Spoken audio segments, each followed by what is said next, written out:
What's up, guys? It's Sebastian H1, and I wanted to try something a little bit different. Usually I'm just into recording gameplay, but on those rare occasions, like during E3 for example, I'll do a small little tiny edited video, but usually it's talking about new stuff that's coming, or that's coming within the next few years, because you know how E3 fucking is. You never know! Considering E3 2015, we got Final Fantasy 15. Not 15, 7 remake, and it still hasn't seen the light of day since. But, that being said, I've never done anything like this with the, air quotes here, scripted sort of type of video. And I wanted to do that because of my sheer attachment to the series in question. That being Kingdom Hearts. A lot of you who do follow me, or know me, or have been friends with me, know I adore this series. It's obviously something I'm excessively excited for. Kingdom Hearts 3 especially. And I'm recording this. This is the current time I'm recording this. January 8th, 2019. We are less than 21 days away from the game as I'm recording this video. Obviously, I don't know when this video is going to actually be put out, but I'm excited. But I wanted to explain where my love of this series came from, and how I got into it, and enjoyed it, and how I've just, progressed with it. So, let's get started, shall we? So, let's start at the beginning. I always had this innate love for all things Disney. My family had introduced me to Disney shorts and classic, and I just fell in love. I was a little kid, and it was Mickey Mouse shorts, were the actual cartoons that most of us grew up on. They were just great. Now, as a dumbass kid, I just liked pretty colors, and good guys beating up bad guys. So my overall attention to it was underdeveloped, but it was there. And nothing stood out more so to me than the actual Mickey shorts.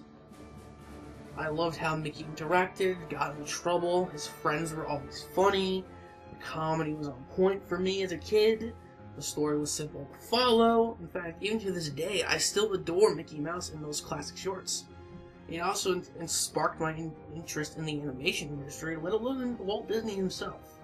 Now, I won't lie, I was a cringy fucking little kid. My love made me do some stupid shit, like bringing Mickey Mouse plushie up from home to school. Not the best idea, but it gave me, no one really gave me shit as a kid. But Disney was certainly a part of my childhood, especially when I used to live in Florida. I would always go to Disney World. Magic Kingdom was my fucking shit. Just saying.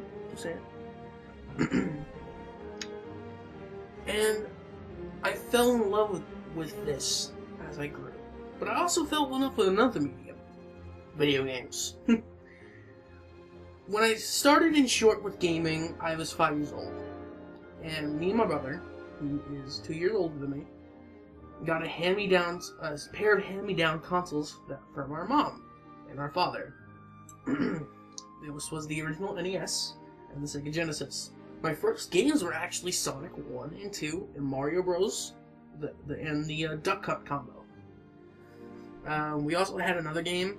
Our father had a copy of Madden, but we didn't fucking care about that. I played the shit out of those Sonic games, and on the NES, I played the shit out of Mario Bros. That combo cart with Duck Hunt, though, I didn't really get Duck Hunt at the time. Like, the gun just never fucking worked. It never did. Now, at the time, I couldn't understand the entire premise of the games besides Mario and Sonic. I was pretty shit at the games, but I loved them, and me and my brother played them, and yeah. Going further, our next system, when we used to celebrate, religious shit, we had Three Kings Day, and, I think if I remember correctly, with Three Kings Day is you leave out grass or something. I honestly don't remember. I should look it up, but I don't care. And the next morning, we looked outside, and oh look, it's a PlayStation 1! And from there, we just got well, I got really hooked to gaming overall. My brother isn't as hooked. He does love gaming himself, but he's not as focused into it as I am. Like, right now, I'm going to school to learn how to become a game art and development, for game art and development. Become either an artist in the game field, an animator, or a modeler, or even just work on the games themselves. But, we're getting beyond the point, aren't we? We should just skip to the next thing. Anyway, when the PS2 was a thing, we got that for Christmas a year after the release of the 2. And we played the fucking hell out of that system. To this day, the PS2 is actually my brother's favorite system, and he hates modern gaming right now. He thinks that every game that comes out now is just a cash grab, which he's not wrong in certain fields. But during that Christmas, oh boy, I got my hands on. In 2002, I got my hands on the first Kingdom Hearts.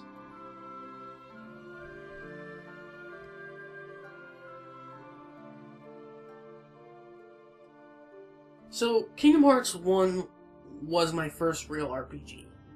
I didn't know anything about it, nor did my brother, or my mother. And from what she was told me when she asked a Funkoland, an old store. Funkolands were old stores before GameStop ate their souls. What games are good for Disney fans. And with that, she bought it, taunting how Donald and Goofy helped me battle evil through various Disney movies. Excited, I slapped the disc into our PS2, and immediately got stuck. What happened was, as a kid, I did dive to the heart segment and found it scary. And this is how the game starts. But I got past that, and I got to the Destiny Islands, and did those main segments, where you're searching for items, till the Night of Fate segment. When I played this for the first time, I was confused. I couldn't attack the Heartless. I didn't know what they were, so I just called them Shadows. I didn't know that they were actually called Shadows. Got more and more frustrated, and not knowing where to go, running almost all of the area, except the one fucking area you need to go. I head to the secret place, then back out, then back in, then back out, then back in, kept dying and dying and dying and dying and dying. I couldn't think of going to the little island. You have to go where Riku's standing, and I didn't fucking pay attention. That's my fault. So, I put the game down and stopped playing for a semi-long time. But my interest was rekindled when Chain of Memories on the Game Boy Advance came out. Now, I fucking despise that game. I hate the card system. I don't understand why people tell me it's a fucking amazing system. Oh my god, it's so fucking good. But it did make me want to go back and try again at Kingdom Hearts. Because I remember the gameplay being less annoying, except for where I got stuck. So I tried again, and this time I actually got back and found Riku. And got into the story. For those wondering, when I got to Traverse Town, I didn't know who Leon was, or Goofy, or all that. The Destiny Island, Final Fantasy crew, etc. Or Cloud. I never played an FF game before, so I had no ties to them or that series. But as I said, I got farther, so I was having fun. In fact, I made it pretty far. I got to Hollow Bastion, where Sora loses the Keyblade, then just got lost again because I didn't know what I was supposed to do with Beast, since Sora himself was powerless. I was one of those kids who spammed the X button and used magic to heal as a character player. Frustrated, I went back to Chain of Memories, made it to Riku 4. Now, for anyone who played the GBA version of Chain of Memories, Riku Replica 4 is known to be one of the most bullshit bosses in all of Kingdom Hearts history. Or really, no, I shouldn't say gaming history, but fucking Kingdom Hearts history. Fuck this game. Now again, I was still new to RPGs, so my growth in Chain of Memories was stunted. I didn't do a good build. I kept putting my stacks into HP, more than the slights and CP, so when I got to Riku 4, I got fucking destroyed. I couldn't do anything at all, I ran out of cards, I do so little damage, and I just got my balls rocked. All the time, just... I put that game down and returned a third time to Kingdom Hearts 1, and finally beat it. I felt proud. and excuse me if I'm butchering the name because I can't always remember how to say it, the Chornabog? The thing from fucking Fantasia that looks like Satan. It gave me some issues, but Ansem Seeker of Darkness himself wasn't hard for me in comparison. I did not try to fight the Seeker bosses because I didn't even know them, however, or go on searching. 2 years later! So over time, I picked Chain of Memories back up, and then put it right back the fuck down. Because, my god, that game was just too fucked for me. After exhausting hours of attempts on Riku, I finally just gave up. I stopped playing Kingdom Hearts from there, till I was in 6th grade. I heard of a second game that was releasing. Now, I grew up in New York, so I'm not sure how everyone goes about this, but 6th grade is the final year for elementary. And they gave those kids a graduation for moving into the next tier of schooling. Well, as a present for passing with high grades and doing well and being good, all that shit, Mom bought the game for me as I graduated elementary. And oh my fucking god, I slapped that shit in so hard. Oh god.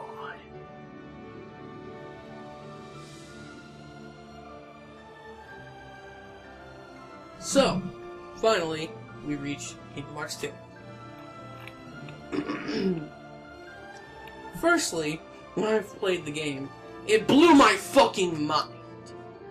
But first things first.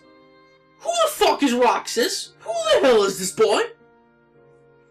I never knew how Chain of Memories ended past Riku 4, but I recognized Axel, because you know he's one of the first bosses you fucking beat down in Chain of Memories. And when he appeared, I got a little bit jumpy. The story confused me slightly, tiny bit, but I treated it as this character was just introduced. Which, to be fair, the game treats Roxas as someone you don't know, kinda, slightly, maybe. Only really Axel and the nobodies do the "we know you" shit. I didn't mind it though, I was having fun.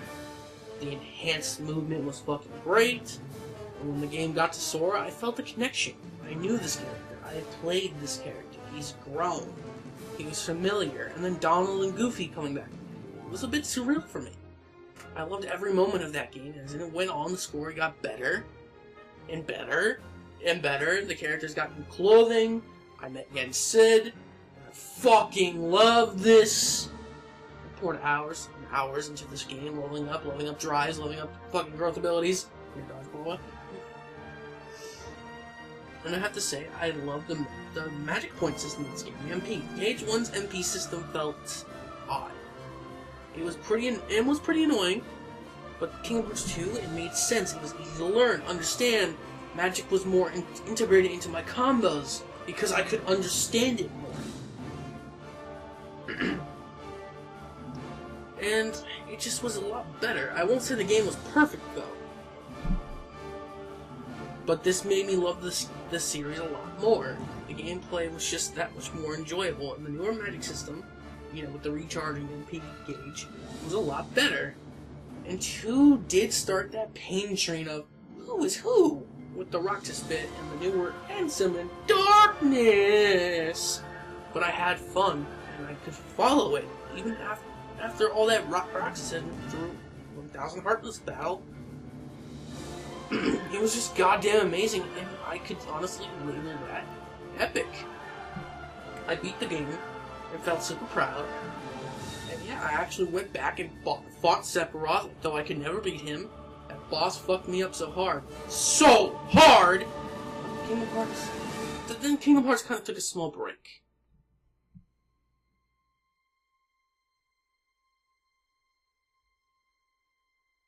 Till the next game finally came out in 2009. 3 years later. Now, I hopped in this shit ASAP on the DS, the original, because I was a launch day boy. DS Fat still works, by the way. The hinge is broken, though. And I enjoyed it for the most part. Now, all this time, I moved... Well, not all this time. At this time, I moved to Central Florida from New York. And I had some life shit going on, but Kingdom Hearts was there for me to tune stuff out for a while. Now, like I said, this was the original DS, so I experienced it on there. I actually played the game itself. Unlike, the movie collections in 1.5 and 1.5 plus 2.1 PS4, but we'll get to that. Playing the game was alright. It was fun. Moving Roxas with the D-pad was a bit odd in this 3D space, but it was not so strange since I've had practiced it with games like Super Mario 64 DS. It felt as close as you can go gameplay-wise to Kingdom Hearts 2 in a handheld form. With attacking, magic use, dodging, all that shit was there. It was fine. There was even the little shortcuts. The story was interesting, though I won't lie, I don't enjoy Xion as much as others. I thought she was a bit boring and blank and bland. But then again, that's kind of the point of her, wasn't it? To be a puppet meant to take in Sora's excuse me, to be a puppet meant to take in Sora's memories from Roxas, so good job? Question mark. I did feel the final boss was rough though. That's mostly because I still wasn't great at RPGs at the time, so I was underleveled when I fought Final Xion. But this was also my first experience with Kingdom Hearts in a multiplayer setting, because while I didn't play with anyone due to not having friends from the move, I loved messing around with that little mission mode, and when I watched King Mickey, I flipped my goddamn shit. I spent so much time on this, just running around, completing the missions as Mickey. Till the next game finally came out.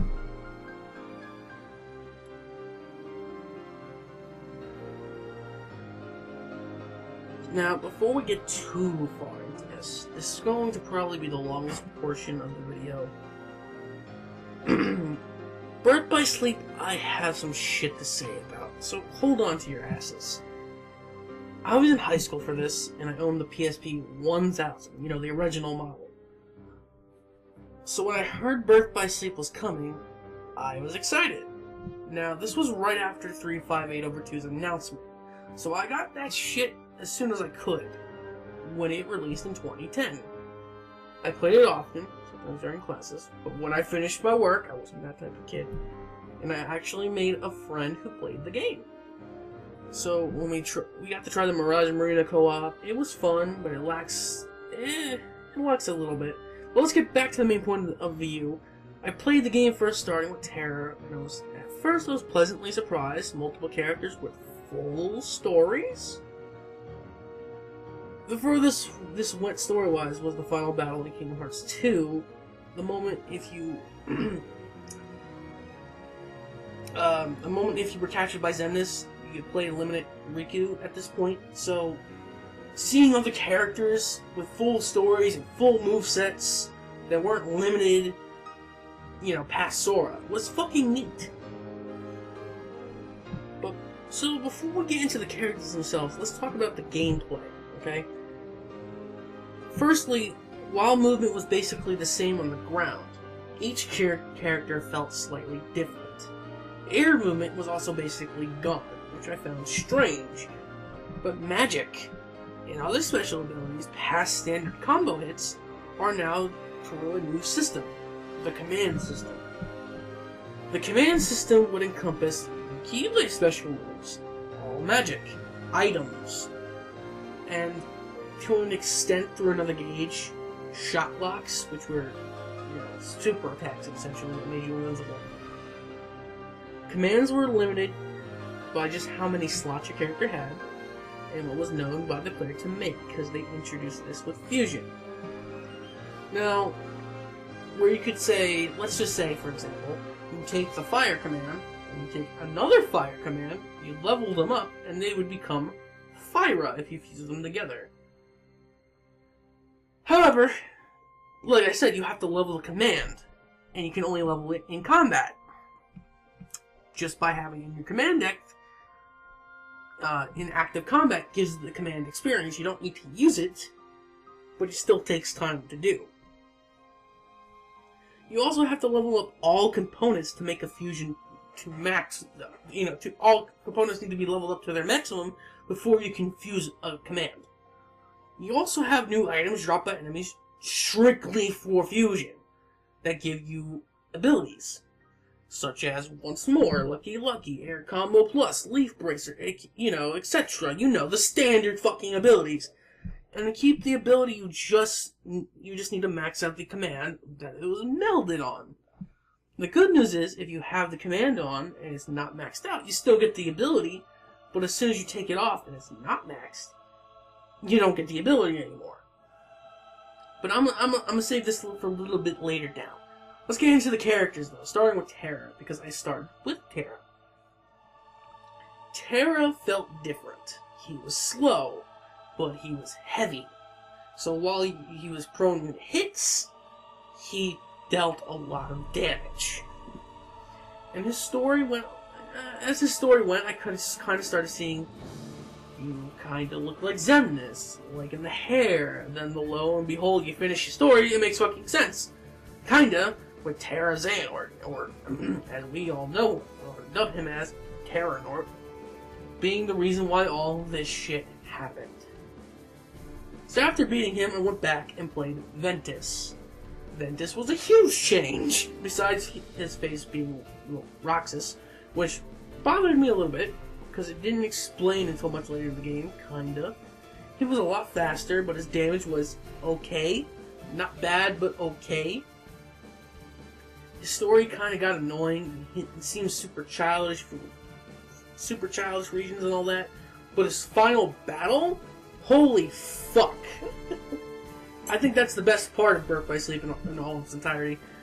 The Die to the Heart being the battle area, seeing the ground shatter, symbolizing Ventus breaking his own heart to stop the villain Vanitas.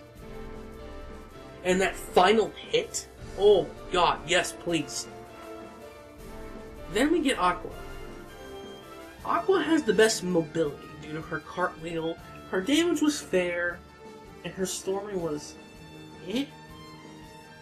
She as a character felt a piece of good. And I mostly blame this on her voice actress. I don't know the voice actress name off the top of my head. I will probably edit her name in or something. I don't know. That she didn't emote. It wasn't a big deal breaker. No offense to the Aqua lovers out there. It's just how I personally saw her when I first played the game. She was fine. Her final fight made things make more sense, but when I finished her story, I thought, oh, okay, this must be... Oh! The final story opens, and once more, it's with Aqua. So I went through it, and saw how everything played out, which made me wonder, will Sora save her? Question mark. When finishing everything, and the ending was just sad. Very sad. Oh, and super quickly, Final Mix. I know this wasn't the original release, however, if you beat the game's last episode on Critical, if you do aka the hardest shit on easy mode, impossible to be a beginner, which is a similar story of Aqua, but in the Realm of Darkness, and a special boss that's quite hard. Also gives you access to this secret movie. It's called Blink Points, otherwise you have to 100% of the game in Final Mix versions. It's interesting, and it was very, very sad. However, fuck the secret bosses. I don't think I've mentioned them much at this point, except for Kingdom Hearts 1, and I guess Sephiroth, but can you really call it a secret boss? I don't know.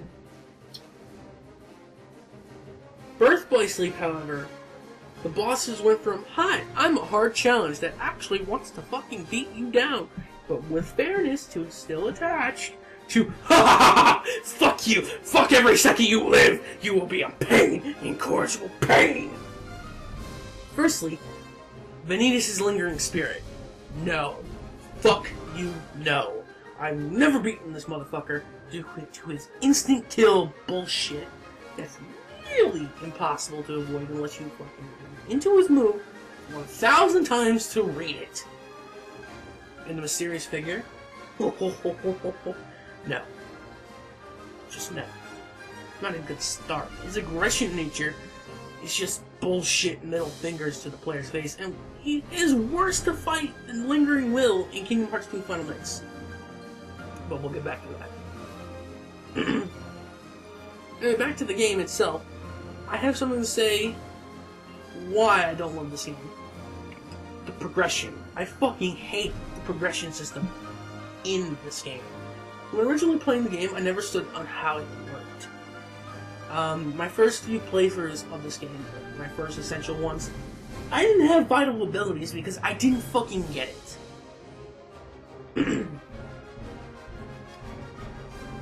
I finally got it later, but leveling commands to fuse with specific items is not fun. It's boring, it's tedious, it causes because your skill isn't what keeps you growing, but the fact that you have the item you need to get this vital ability, let alone the fact that you can get fucked over with an item not dropping, leading to grinding. I want to earn my abilities, not throw random items into a random pot that needs a goddamn guide to know what the fuck you're doing. You want to know how to... you want to survive? Best find the right items to get a chance to make once more a second chance. Let me just explain this a tiny bit further. For second chance, okay, if you're playing the game, here's for you, okay? You need a pulsing crystal, which drops from a number of enemies at a low chance.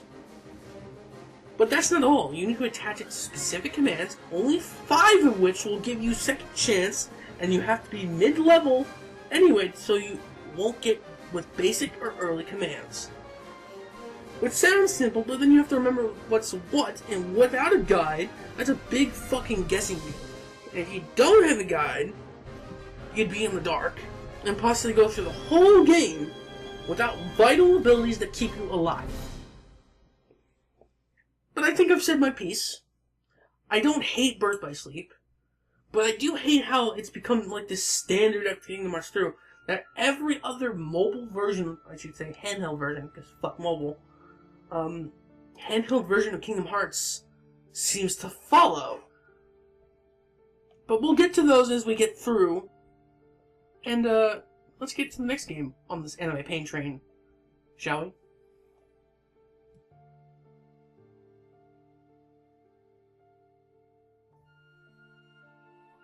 So 1 year passes, 2011, and we get Recoded on the DS. And this is the second time the series hits the DS. Now, Coded is strange. I know it started as this Japanese-exclusive mobile game that was episodic originally. And when I say phone, I don't mean smartphones. No, I mean flip phones. Recoded was a DS remake to bring the game to the West, and for those in Japan who didn't want to buy it on a fucking phone. Recoded is closer in style to 358 over 2. However, it takes the commands from Birth by Sleep. Leveling and gaining abilities, however, is handled differently, since Coded Story deals with the data Sora and the datascape. It treats Sora's growth in this as upgrading a computer of sorts with a huge range of components. And I actually like that. I think that's a pretty neat and nifty idea to leveling up Sora. It looked like it was fusing Birth by Sleep's command system and 358's growth system.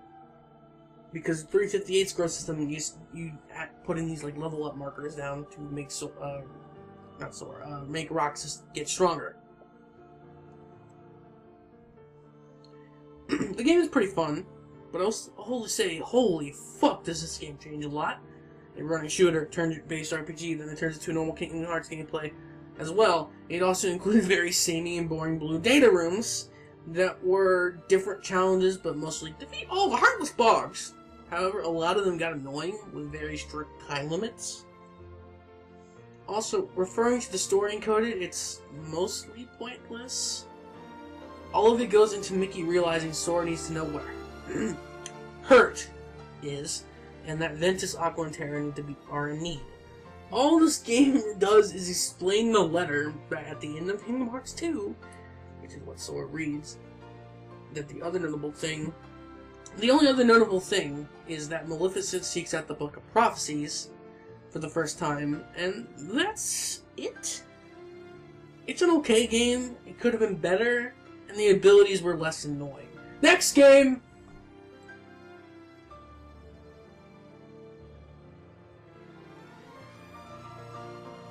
So another year and a few months later on 3DS this time, Kingdom Hearts 3D, or Dream Drop Distance, D, 3Ds, was released. And This was pretty fun to play.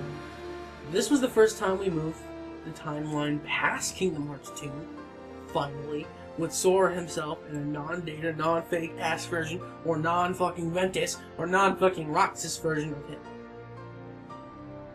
And this was the second time Riku was playable, but this was the first time he's fully playable for the whole game.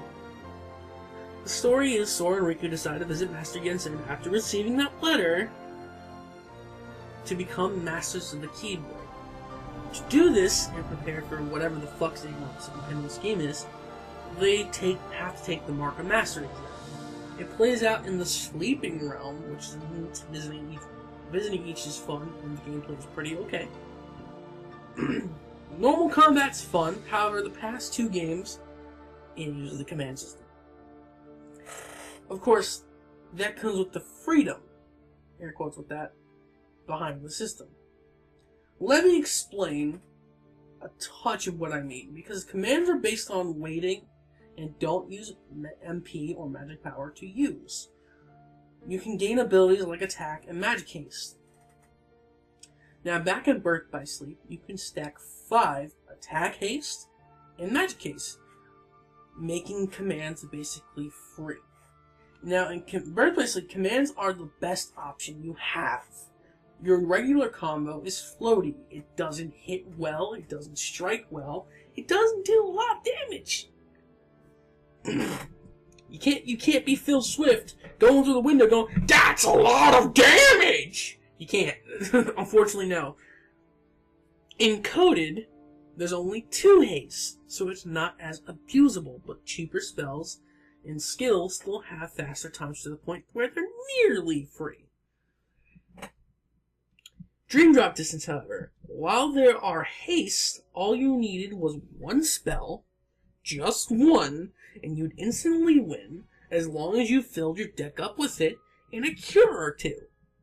What's that spell? Balloonra. It was OP as fuck, it did massive damage to enemies, and it would home in on them. It would summon these little balls that were supposed to be, air quotes, balloons, that would go all over the screen and home in on any enemy you could find and kill their ass. Any person playing this game will typically have this in their skill set. In fact, anyone, unless they're a skilled player, well, you'll usually see Balloonra or any form of balloon, but typically it's Balloonra, not Balloonga, Balloonra. Will have this in their fucking command deck. Other than that, the end of Dream Drop Distance added the most what the fuck sense in the story, revealing Axel's true self, Lee, and Xehanort's true goals using time travel and all that other cacophony bullshit. I do feel for anyone who's played this game first, though, because you'd be fucking lost without the context. Now, they did put in this little memento system, where you could actually read through, Kingdom Hearts 1, 2, Recoded, 3, 5, 8, Birth by Sleep, so, so on and so forth. But reading it compared to playing it, you'll be completely fucking lost, okay? Oh, and before we jump, let's talk about Dream Drop Distance main mechanic, the drop system. The drop system is a gauge where if it runs out, your character automatically falls asleep, or drops into the other. You're forced to swap between Riku and Sora back to back. Sounds like an alright idea to keep the story between them close, right? Well, you'd be wrong! The drop system is annoying. It's, at best it's annoying anyway. It's impossible to deal with, but it's a cumbersome nuance, really. Firstly, if you drop in the middle of a boss fight, when you return, you restart the whole boss.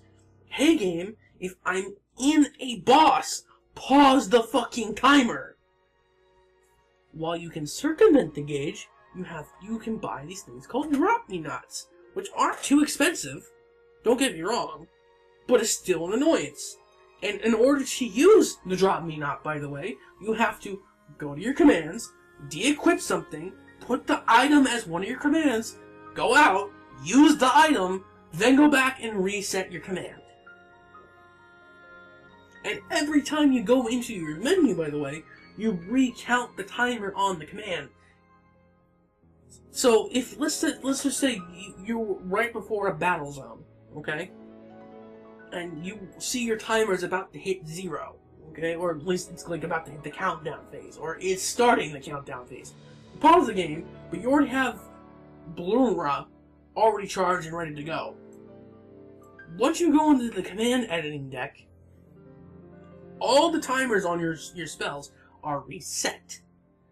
Now, I can understand the balancing scope for this. However, if I'm just switching out for an item,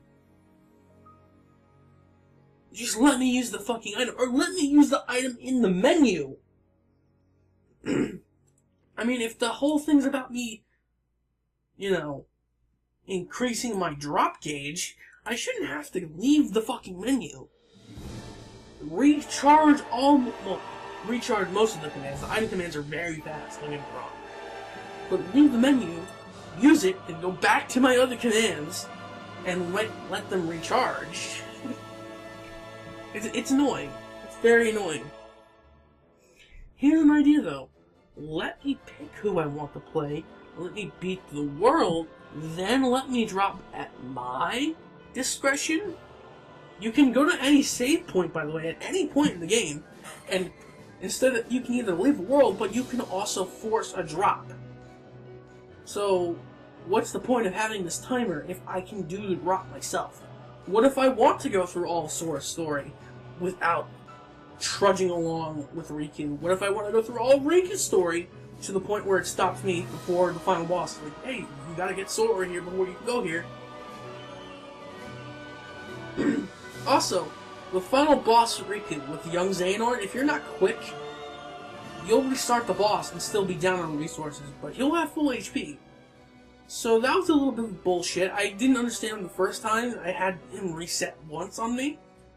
But if you're not careful and you don't know what's coming, yeah, be on your toes, because he has that time bullshit that resets the whole fight, and if you'll still be low. But yeah, that was a little bit of bullshit, just a tiny bit. Anyway, shall we get to the next game? I think so.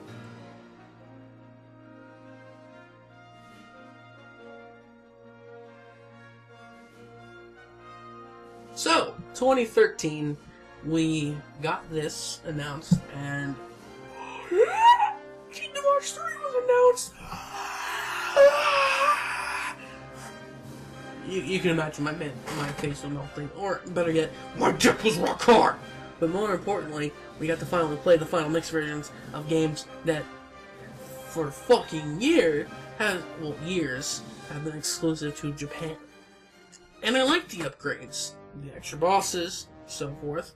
And hey, I finally beat Chain of Memories and Reverse Rebirth. Never again. Fuck you. 2014 gave us 2.5 and the final mixes of 2 and Birth by Sleep. I love 2's final mix. Birth by Sleep just adds more retarded super bosses that didn't, so that just didn't complete. No heart, no thanks. Nothing much else to say though. Each collection turned the DS games into movies, which was fine by me, though they needed more action, to be honest. Recoded scenes had actual battle scenes, but 358 didn't. And I think they patched a few more scenes into 358, if I remember, later on, but yeah, you could have used a little bit more. So, 2016, we get the mobile title, based off a PC browser game that was closing in Japan, but we got it on the iPad, / Android, / iPhone, you get my point. I have played it on iOS. The game it's bad. I won't sugarcoat it. It's full of pointless, unneeded padding. It's just a fucking nightmare. I stopped around 220 quests in. I check it maybe once every few months to see if anything's changed. Last I heard, there's 800 to 900 plus quests. I don't fucking care. Fuck that noise. Its story, for the most part, is about the original Keyblade War. and what happened, what took place, also about where the Book of Prophecies came from, or where it comes in. But more on that a little bit later. Other than that, I'm moving the fuck on, because Union Cross, Unchained Key, which was the original name, by the way, I honestly don't like mobile games. I think mobile gaming is the worst form of fucking game. I think it's the most retarded, fucking monetized trash when it comes to video games. And I don't care what medium it is. Super Mario Run, Nintendo can't save it. That's how bad it is. Fire Emblem Heroes, another example. Dragon Ball Z Dokkan Battle, Dragon Ball Z Legends, Final Fantasy Brave Exvius, fucking Brave Frontier. All these fucking mobile games are so fucking half-assed. And by the way, those are the better examples. I could attack Square Enix for fucking Final Fantasy All the Bravest. What the fuck? I just don't like mobile games. I think they're the worst. There's certain games that work with touchscreens, like RPGs, but except for the overworld traveling, that doesn't work. But what the fuck? Union Cross is bad. Don't play it.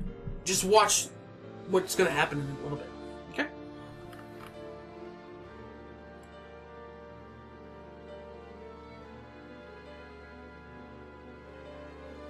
So 2017 gave us Kingdom Hearts 2.8 and 1.5 plus 2.5 on PS4. And we're going to cover these both at once. 2.8 gave us Dream Drop Distance HD, Unchained Key / Union Cross back cover, and which was the movie, and a new game, 0.2 Birth by Sleep, a fragmentary passage. So Dream Drop Distance is basically the same. There was it was just on a much larger screen. The resolution was very bumped up, and the frame rate was bumped up. The gameplay hasn't changed, though we're using the PS4 controller this time. So to supplement the touchscreen, they used the touchpad. But yeah, 60 frames per second. This was the first time people got to experience a Kingdom Hearts game at 60 frames per second. It feels so much smoother. Overall, it's the same game, but it's a faster, more satisfying experience. Minus the command system. Now the movie, back cover, can we not call this a movie? It's about the foretellers from Union Cross / Unchained Key, the mobile game. And it tells their perspectives during the game, bringing back the Book of Prophecies. A page is missing, and they're trying to find the traitor, showing us the Master of Mashers, and I know his name is pronounced Lushu, but can we just call him Alexu? I mean, it just makes more sense. It also gives us an idea where Master Xehanort's Keyblade, that fucking ram, that black one, comes from. However, instead of sharing the movie as well, a movie, it does it in short scenes, always starting the video with the case of, insert the foreteller or Lushu's name here. Lushu is special. He gets 2 of these, one at the beginning, one at the end. It also sets up some mystery with a box that only he and the Master of Masters knows what's inside the box, which prompts every other YouTuber to go, "What's in the box?" It wasn't that long, but still, it feels like it was an afterthought-ish. It wasn't bad, but I do not call it a movie in my mind. All it did was set a mystery up, which goes further in Kingdom Hearts 3's first story trailer, where Maleficent's asking, "I'm looking for a box," to Hades. Woo! But on top of this, we get to the next game. 0.2 Birth by Sleep, a fragmentary passage. So, this game brings us back to Aqua, during her time in the Realm of Darkness, however, the game starts with Lushu and the box, watching the Keyblade War happen for about 5 seconds, before going to Aqua with her usual self being a mope. So, the game basically starts as the prelude to Kingdom Hearts 3, about what Aqua's been doing while she's made after the point of her choice at the end of Birth by Sleep's final episode. The game is short, but to the point. Explains her mental state, her challenges from being in the realm for so long, 10 plus fucking years, and also explains how she's hung on for so long and how she got through. How she got to the secret belief in Birth by Sleep, blank points. Gameplay-wise, it's a blend of Kingdom Hearts 2 and Birth by Sleep. It fixes the command system back to normal Kingdom Hearts 2, where, you get your regular attack, your magic, your item, and I think there was one other thing that I can't remember, Link? I honestly don't remember. However, it adds in from Birth by Sleep command styles. However, there was only one, I believe, from memory, and finishes. By the way, finishes are back as well. Where you build up a finisher with a combo, and your command will show attack goes into finish. Also, shot locks come back. Well, a shot lock comes back. However, it also includes new features from Kingdom Hearts 3, such as situation commands, which is an enhanced magic with flow motion, such as Blizzard shooting an ice stream out. You can grind on it and charging close to an enemy, while still doing damage to them. However, I can say this time it's still fun. Aqua is floaty still, but is a lot better than base Birth by Sleep in a gameplay front. I have nothing really else to say about it. It's short, and the secret boss is pretty in. I mean, it's just the mid boss, but harder. But the package overall was a good one. Now, a few months later, not that long, I believe, if I remember correctly, 2.8 launched in January after being delayed due to Final Fantasy 15. Thank you, Final Fantasy 15. But a few months later, that March of that year,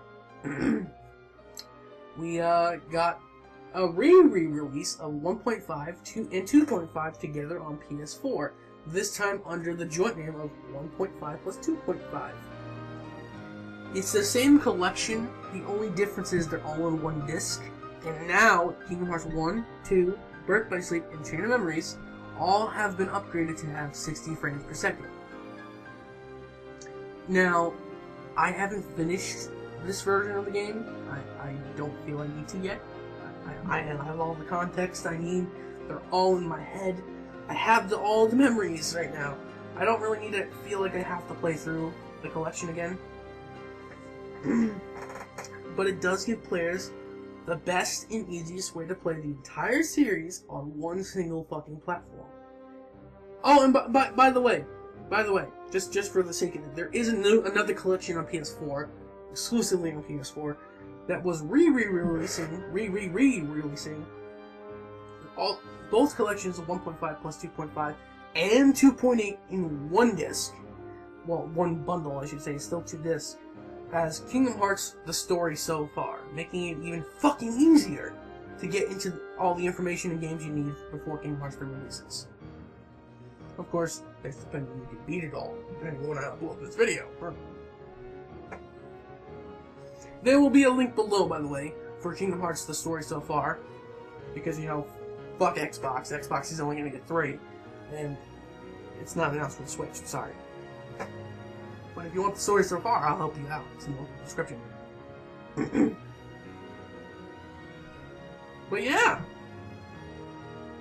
That's a thing, isn't it?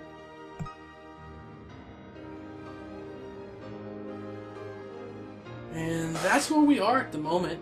I'm ready for the final game in the Xehanort Saga, the Dark Seeker Saga. And personally, I feel like this might be my last hurrah at Kingdom Hearts in general. I'm not sure how invested I will be when it comes to the next saga, considering how fucking long it took Nomura to finish this saga. I love Sora. I love Disney. Mickey Mouse being my favorite Western cartoon character. And to see how badass the series makes Mickey as well. It's hard for me not to get excited. However, it's hard for me to get invested into a multi-arc story. I do love these games. It's one of my top series of all time. In fact, the only series I love more than Kingdom Hearts is The Legend of Zelda. Like, that's the step up for me. But I love this series, and the stories of all these games. A lot of people complain, oh, it's so complicated and convoluted. It's really not. If you play the games in the correct order, which it's not even that hard, just play the games in the release order, and it's just a lot to remember. That's all it really is. Kingdom Hearts Unchained Key / Union Cross is the only real what the fuck stories that you don't need to put any intention into those. You don't have to look at them. Those are up to you if you want the extra context. Because we can't deem how important that fucking mobile game is. If you want anything, just look at back cover. Just look at back cover when it comes to that one. But it's just I just fucking love this series, man. I do wholeheartedly recommend playing them. If you love Disney, if you like Final Fantasy, if you like good fucking action role-playing games, fucking play this game. It's great. All these games are great, except for Chain of Memories. Even Birth by Sleep's a pretty fun game. You just have to get around the command system. It's not all doom and gloom. The command system is just something you adapt to. It's, you know, any game you get, you have to adapt to it. But Kingdom Hearts 2 is just fucking great, man. I really do recommend playing these. And if you are looking at Kingdom Hearts 3, I implore you, at least look up the cutscenes of these games in the correct order. I know I keep saying the correct order, but the order that won't confuse people is release order before you dive into Kingdom Hearts 3. I know they said that Kingdom Hearts 3 will have recap videos, but we don't know how in-depth those will be, at least not at this point. And, yeah, don't ever play the games in timeline order. It will confuse you. It will fucking cause you to just... Your mind will just implode, okay? That's what will happen. So what happens next? Or what's the plan? Well, I'm not sure. It really depends on when this video comes out. I wrote this in fucking May, but I'm finishing the script around October 23rd, and I'm doing the video on fucking January 8th. Kingdom Hearts 3 is dropping in literally 21 days from this fucking moment that I'm talking right now. Depending on when I actually edit and put together the video, it could be even, it's gonna most likely definitely be less. But I will definitely fucking play it when it comes out. I have the shit pre-ordered on Amazon. I've been having it pre-ordered for months. I know people keep saying, don't pre-order from Amazon because of that stupid fucking Kingdom Hearts 3 Keyblade fiasco and what they promised us and what they didn't get. I don't care. I don't care what the fuck they did. I'm not fucking ordering from the Square Enix store. The Square Enix store can suck my dick because of what they did. I got to bring out Sora. It came broken, and it took them 3 weeks just to get me a fucking replacement. And then they charged me for the fucking shipping on a reward item that's literally no thicker than a fucking... No thicker than an iPad, but smaller than a book.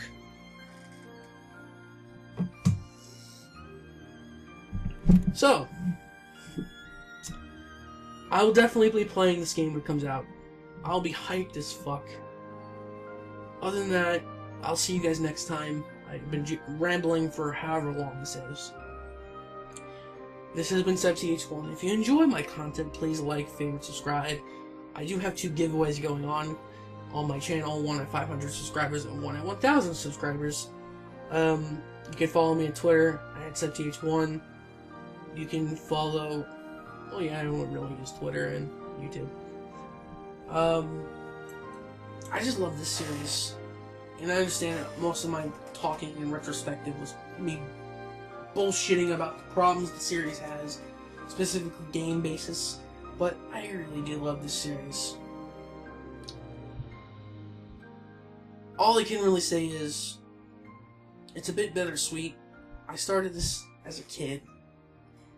You know, I'm turning 25 before the fucking final game comes out. And it does make me a little bit emotional. And personally, I can't wait to finally see Sora finish this story that Xehanort's really thrown at him. That being said, officially. I will see you guys next time for more than definitely Kingdom Hearts 3. See you guys then. Hey guys, just a little quick addendum to, while I was editing this, I did want to just preface this at the end. I did go, while I was editing, trying to get footage, had some problems with my capture software, so I did borrow some footage from a few places. Firstly, I would like to give a shout out to Super Butterbuns. When I was going over Birth by Sleep and explaining the melding system, I showed a clip of how the melding system is. I took that from her for beginners just to show it. Just to clarify, I will have links to all the videos that I have borrowed in the description and pinned in the comments, but I used that clip. For the Kingdom Hearts Union Cross / Unchained Chi, or should I say Chi, because I borrowed Chi. I borrowed that from KH Insider. That was the browser edition, that's not the mobile edition. Just for reference sake, I don't have a way to record mobile. And lastly, the GBA version of Chain of Memories earlier in the video. I did borrow that gameplay from Bradley Walford, whose video will also be linked in the description below. That being said, I wanted to keep it clear. Everything else I have recorded myself through my capture system using the PS3 and PS4 versions of each game. So, that being said, I will see you guys next time for Kingdom Hearts 3. See you guys then. And check the description for the channels below.